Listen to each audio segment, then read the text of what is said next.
When Doom released in 2016, many were skeptical that it would be any good. As a franchise, Doom had slipped from its once legendary heights, and leading up to the game's release, Bethesda denied early review codes to the press, a move often reserved for when publishers expect low review scores. But to the delight of everyone, Doom 2016 delivered over-the-top combat and rewarding exploration, along with smart mechanics and incredibly tight controls. In other words, Doom was back. Now, Doom Eternal is on the horizon, and after getting delayed until March 20th of next year on PS4, Xbox One, and PC, and indefinitely on Switch, I considered delaying this video. But given how much we know about the game and how much is changing from Doom 2016, a preview is definitely in order. The new campaign looks to feature a ton of variety thanks to new enemies and weapons, new locations, and totally new gameplay mechanics. And when it comes to the multiplayer, well, id Software has started completely from scratch. So if you're curious about the Doomslayer's next adventure, I hope you'll join me as I look at everything we know about the gameplay of Doom Eternal.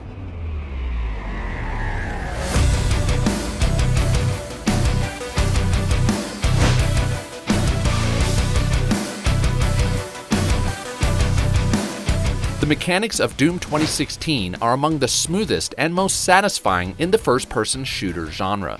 But while it might not have been obvious at the time, they weren't perfect. Remember the crouch mechanic? If not, that's probably because it sucked.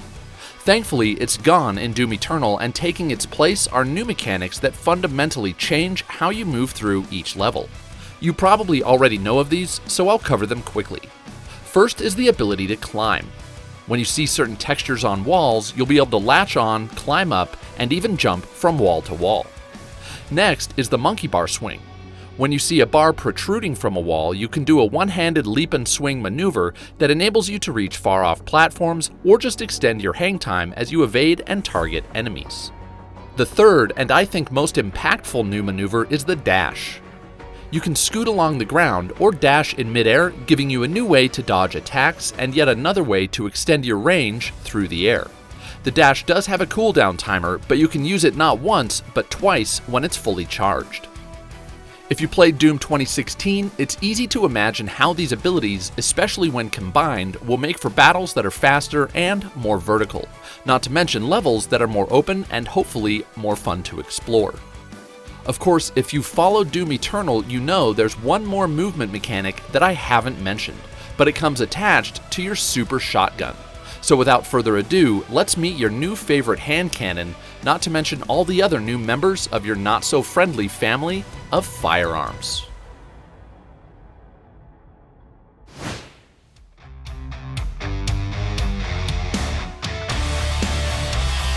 So you might be asking yourself, how do you top climbing and dashing, not to mention a frickin' monkey bar swing? Well, you attach a razor-sharp grappling hook to the end of your double-barreled shotgun. That's how. In Doom Eternal, the super shotgun has what's called a meat hook. It's a grappling hook, but to keep things focused on combat and to keep traversal from becoming too easy, the meat hook will only latch on to enemies. And when you land a hit, it pulls you in for a more intimate encounter. And it has uses beyond the obvious. For example, you can hook an enemy in the air, pull yourself in, then use that enemy as a mid-air launching pad. Of course, the super shotgun isn't the only returning weapon to get an overhaul. The combat shotgun now has an alternate mode that basically turns it into a chain gun, and its other alt mode, the explosive shot, is back, but now shoots sticky grenades and can fire multiple shots before recharging. Next is the actual chain gun, which now fires what look like plasma bullets. Plus, it doesn't need any time to warm up, making it safer to use in crowded arenas. Moving on, the heavy assault rifle is now called the heavy cannon. Judging by this footage, not to mention the gun's name, it looks to fire more powerful rounds, but at a slower rate. The scope mod also seems to handle much more like a sniper rifle, now firing just one shot at a time. Next, we know that the rocket launcher is more powerful, but it holds less ammo and rockets move slower through the air. Finally, the plasma rifle is getting quite the update.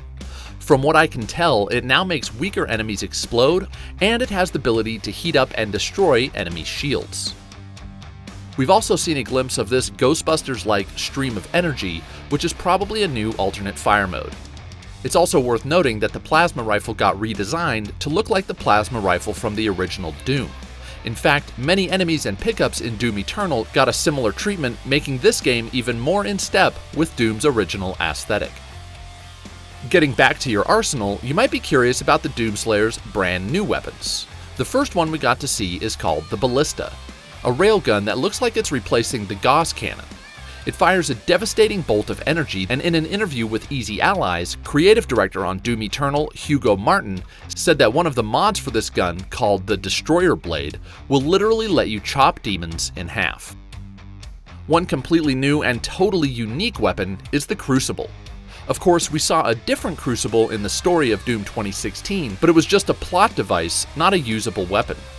As for this Crucible, we don't know exactly how a sword is going to translate to Doom's style of combat, but it's cool to see that it is clearly trying to add some variety. Unlike the Crucible, one new weapon that we know a ton about is the shoulder-mounted launcher, which does several things. First, you can use it to launch equipment without using your hands. That means you can now toss grenades while still firing your weapon. Even cooler is that the launcher has a flamethrower, and when you kill a demon after setting it on fire, they'll drop armor shards. This is similar to how glory kills cause enemies to drop health, or how killing them with your chainsaw causes them to drop ammo. So you've now got quick ways to farm all resources in Doom Eternal, which is a big part of the gameplay loop. If you're low on health, ammo, or armor, the best solution might not be to run away, but to take what you need from nearby enemies. One last addition to the Doomslayer's war chest is his arm blade. As you'd imagine, it's used to perform glory kills, but it looks like it might also make your melee attacks more powerful. As far as managing your arsenal, Doom Eternal features a new color-coded weapon wheel. If a gun is highlighted in red, that indicates that it's out of ammo. The other colors indicate the type of ammo that weapon uses, and ammo pickups will match that corresponding color. For example, purple indicates plasma. The idea is to help you quickly identify which pickups you need when you see them in a heated battle. Also, keep in mind that the entire UI design was described at QuakeCon 2019 as being outdated, so the design will likely change. Furthermore, the devs have said that Doom Eternal will feature plenty of options to customize the UI, so if you're not into the bright colors, it sounds like you might be able to change them. The very last weapon I want to cover won't appear in your weapon wheel, nor is it attached to your armor. Instead, it's a rune ability called Blood Punch. In Doom 2016, runes would enhance the abilities you already had, but in Doom Eternal, it looks like they can give you entirely new abilities, and Blood Punch allows you to kill an enemy in just one, well, punch. You do have to recharge it by performing glory kills, but that's probably a good thing for an ability this powerful. Okay, that's all for weapons and combat abilities. Let's now look at the enemies they'll help destroy.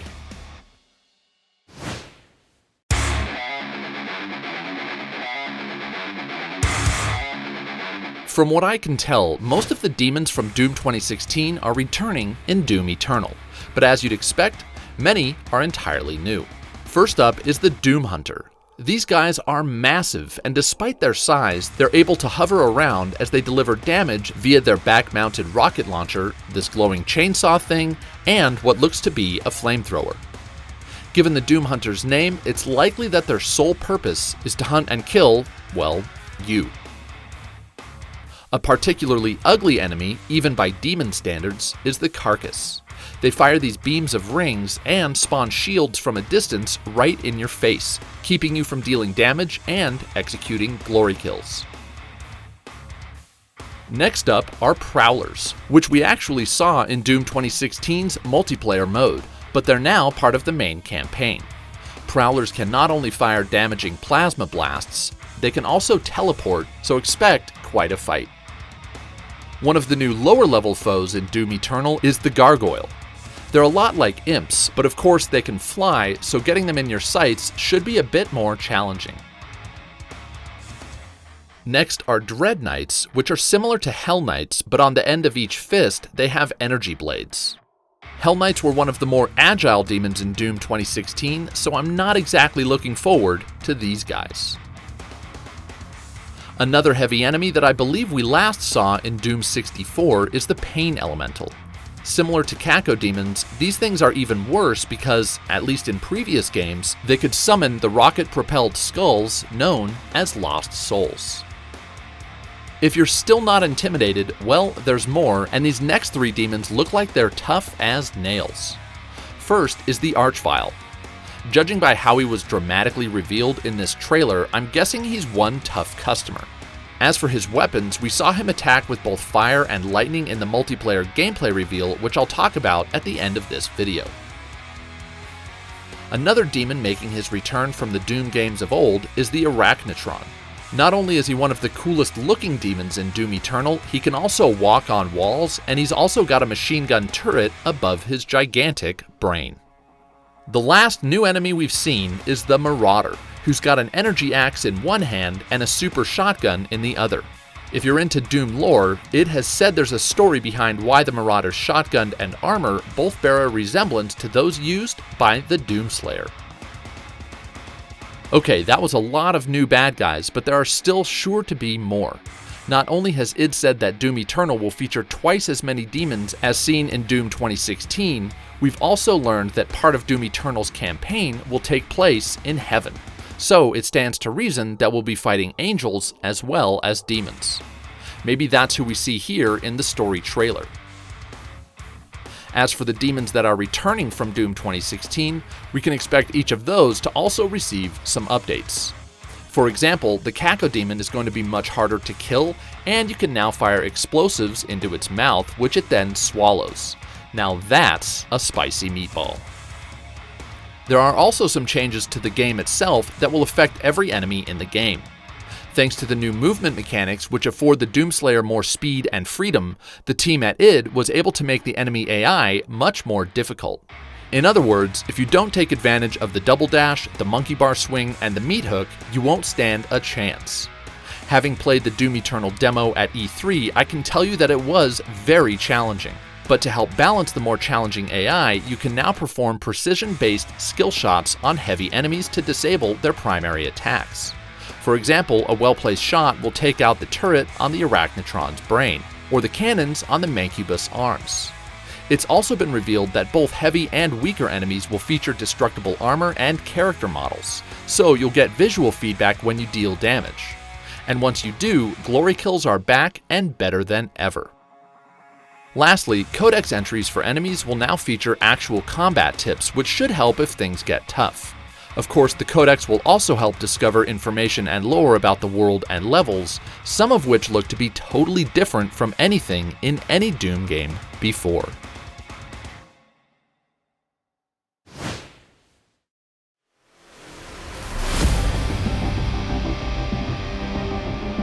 Of the environments you'll get to explore in Doom Eternal, some look just like what you'd expect.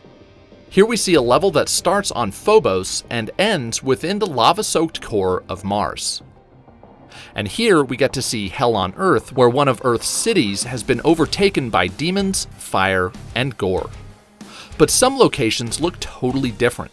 For example, we got a glimpse of this scene here, which has been all but confirmed to show Sentinel Prime, the homeworld of the Night Sentinels, who we saw at the end of Doom 2016. But perhaps most interesting is that, as I mentioned before, it has confirmed that Doom Eternal will take players not just to Hell, but also to Heaven. Not only that, but in an interview with Shack News, Martin confirmed that you'll face off against a god. Not the god, but a god. Perhaps that's who we see here in the story trailer. This might be a good time to mention that the environments in Doom Eternal will look even better than in Doom 2016. It's being developed on the new id Tech 7 engine, which allows for greater texture fidelity and 10 times the geometric detail. id have also said that the game will be locked at 60 frames per second on all platforms except Switch, where it will run at 30. Getting back to the maps themselves, we actually know quite a bit about how the level design is changing from Doom 2016. At a macro level, it sounds like one major goal was to make the levels not only bigger and more open, but also more varied and less repetitive. At QuakeCon 2019, executive producer on Doom Eternal, Marty Stratton, said that, quote, "There's a lot of things in the game this time around that will really, again, challenge you, engage you, just change up the gameplay enough from moment to moment that you don't feel like you're just going arena, hallway, end quote. We've seen how the new movement mechanics will help with this, but the developers have also added new interactive elements to the game's levels, allowing for environmental puzzles. The first of these elements are called punch blocks, which have giant punch symbols on them and can be moved with, you guessed it, a punch. Next, if you see a big green crack on, say, a wall or a vent or some object, that means you can break through it. Lastly are switches, and when you shoot them, they trigger devices and contraptions within the environment. At QuakeCon, Martin did concede that these mechanics are simple, but he also promised that his team has devised some very clever ways to implement them. Fingers crossed. Another element that will help create more varied and challenging levels is what Martin's calling sludge. We haven't actually seen sludge, but the way it was described, it sounds like different surfaces will be covered in different colors of sludge. One color might slow you down, while the other might keep you from dashing. We also know that you'll occasionally encounter radioactive material, and just like in the original Doom games, you'll have to find the rad suit if you want to take a dip without taking damage. But not every new addition in Doom Eternal's levels are meant to make things harder. One of the coolest new features are the 1-ups scattered across each map. Snag a 1-up and your number of lives will increase in the upper left corner of the HUD. Assuming you have at least one extra life, dying no longer sends you back to the last checkpoint. Instead, you simply lose a life and instantly respawn where you were killed. And if you fall off a cliff, you quickly respawn from wherever you fell off without even losing a life. Only when you run out of 1-ups due to combat deaths will you have to wait for your game to reload. Of course, you'll have to earn your 1-ups as they're often well hidden or hard to reach. And that's just one way Doom Eternal is encouraging exploration. Remember how green cracks indicate that you can break through stuff? Well, if you find a similar crack, but in black, that means you've discovered a secret. And as for collectibles, the Doomslayer figurines in Doom 2016 have been replaced with figurines of all the demons in the game. We haven't seen any, but it sounds like they'll take on a similarly cutesy and cartoony look. Also changing is the way you obtain runes to augment your PREORDER suit. In Doom 2016, you had to find a rune portal and complete a rune challenge in order to obtain and equip a rune. In Doom Eternal, rune challenges are gone. Instead, runes are hidden throughout the maps, just like other secrets and collectibles.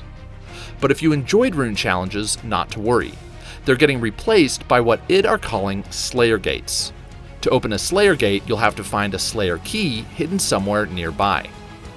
Beyond the Slayer Gate, you'll find a golden gore nest, which will provide a very difficult combat challenge that will reward you handsomely when completed. As for regular gore nests, it sounds like they're optional in Doom Eternal. Also, the official Doom Twitter account did tweet this concept art of something else. It's apparently called a Super Gore Nest, and we actually got to see it in the Hell on Earth level from the gameplay demo here. Since it's literally the size of a building, my guess is that the entire point of this level might be to destroy the Super Gore Nest once and for all. All in all, the environments in Doom Eternal look awesome, but how will you find your way around them? Well, the auto map is back, and it's getting some upgrades. First, Doom Eternal is introducing the demonic corruption meter in the top right of the HUD. Based on the QuakeCon gameplay demo and several interviews given by Martin and Stratton, here's my best estimate for how it works. Each color-coded section corresponds to a group of enemies somewhere on the map. As you clear areas, the corresponding section of the corruption meter turns green. And here's where I'm doing some guesswork, but I think the corresponding section of the map then also turns green. If so, this would not only give you a quick way to know when you've cleared the map, but it could also help locate secret areas that contain secret combat encounters. Once you've located combat encounters, they're marked on your map with these red swords, and it looks like even basic enemies are marked by smaller red dots. Lastly, judging by the rune icon above, it looks like we'll also be able to see other collectibles on the map, just like in Doom 2016. The final environment I want to mention is by far the one we know the least about. It was recently revealed that Doom Eternal will feature a hub world, and it's here that we'll somehow learn more about the Doomslayer himself. Beyond that, we don't know if this hub will act as a portal to different levels, or if it's just a place to catch your breath or maybe view the collectibles you've managed to find. In any case, it's one of the most mysterious parts about the entire game. All told, when you combine the new environments, the new movement mechanics, the new enemies, the new weapons, and the revamped collectible system, it looks like the campaign of Doom Eternal aims to keep intact what made Doom 2016 so great, while experimenting with some additions that make things more engaging, varied, and intuitive. But that's just the campaign.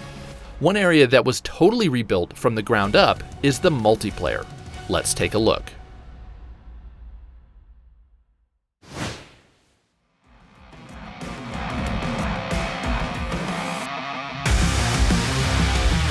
With Doom 2016, id Software outsourced the development of the game's Snap Map mode. Unfortunately, the experience didn't quite measure up to the single-player campaign, so with Doom Eternal, they decided to do everything in-house. This resulted in two entirely new multiplayer components. First is Invasion, which is an optional mechanic within the single-player campaign that allows for other players to invade your game as demons. Or if you'd rather do the invading, you can do that too. Unfortunately, it announced that this feature is now going to come in the form of a free update sometime after the game's release in March. As for the bulk of the multiplayer, we're getting an entirely new experience called Battle Mode, where players duke it out in asymmetric 2v1 battles on custom multiplayer maps. Here's how it works. You take the role of either the Doomslayer or one of two player-controlled demons. If you play as the Doomslayer, you'll automatically get all of his mods and equipment at the start of the match. Your goal is simply to kill the two demons, neither of which are quite as powerful as you.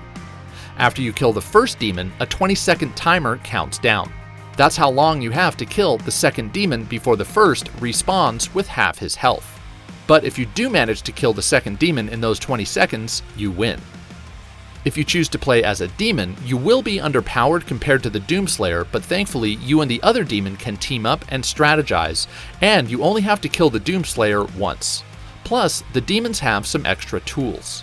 First, you'll be able to spawn other AI-controlled demons to distract and damage the Doomslayer.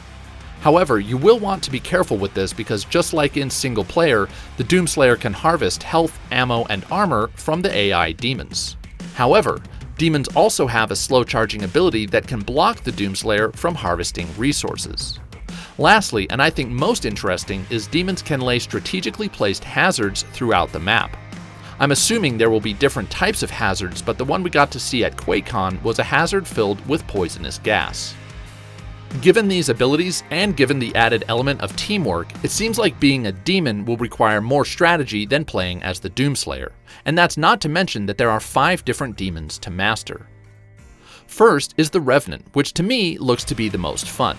He's got his jetpack, plus a dash ability for quick movement. He also has his shoulder-mounted rockets, which he uses for his basic attacks, and his special attack, a laser-targeted onslaught of said rockets. Next is the Pain Elemental, which also has the ability to fly, and he has a rechargeable shield, which is handy given his slower movement. I don't know what his special attack is, but he does appear to have multiple projectiles at his disposal. The third playable demon it revealed in detail is the Mancubus, which, as you know, has 2 heavy cannons for arms, plus flamethrowers.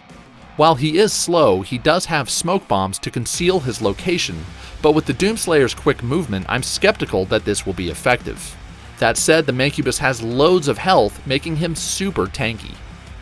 The last 2 demons we saw are the Archvile, who as I mentioned before can utilize both fire and lightning attacks, and the Marauder, who again has an axe and a super shotgun. So that's Battle Mode. We don't know if there will be any more traditional modes, but I do think this is a good place to mention that while it's not a multiplayer mode, it has said that the popular arcade mode that was included as a free download for Doom 2016 won't be included with Doom Eternal, at least not at launch. Given how much replay value arcade mode added to the campaign, this is a bummer, but I'd be surprised if it isn't made available at some point down the road.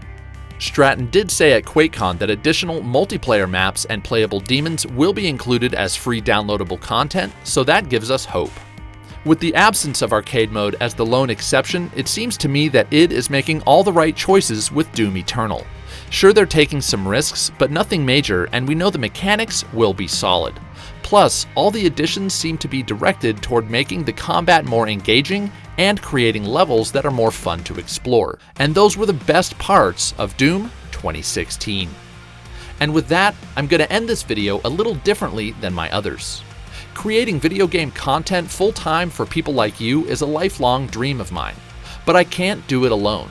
If you've seen my other previews, you know that I encourage anybody who's not sure about a game to wait until it releases instead of pre-ordering. But if you think my content is worth supporting and you've made up your mind to pre-order Doom Eternal, it would help Quest Mode if you did so by clicking the link in the description of this video.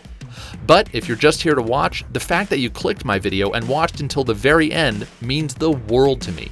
So thank you so much for watching. If you enjoyed this preview, give me a thumbs up. If you didn't, give me a thumbs down. And if you never want to miss any of my content, all it takes is clicking that subscribe button. Until next time, I want to remind everyone to never stop questing.